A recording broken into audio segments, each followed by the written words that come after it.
Hi, my name is Natasha, and this is my daughter Leonarda. She has controlled epilepsy. 2 years ago, Leonarda was at camp.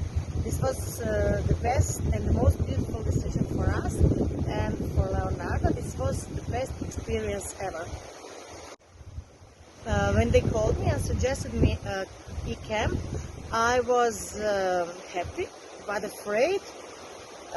And finally not so afraid because I knew that she will be in good hands.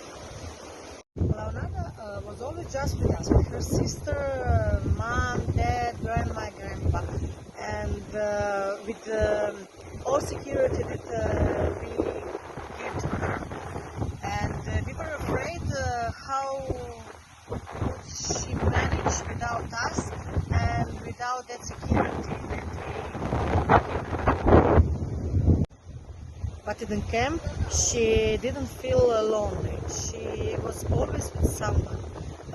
Always someone take care of her and the other children. They went to the trips, they went to the swimming pool, they had parties, and they all enjoyed together. For a long time, she talked only about camp.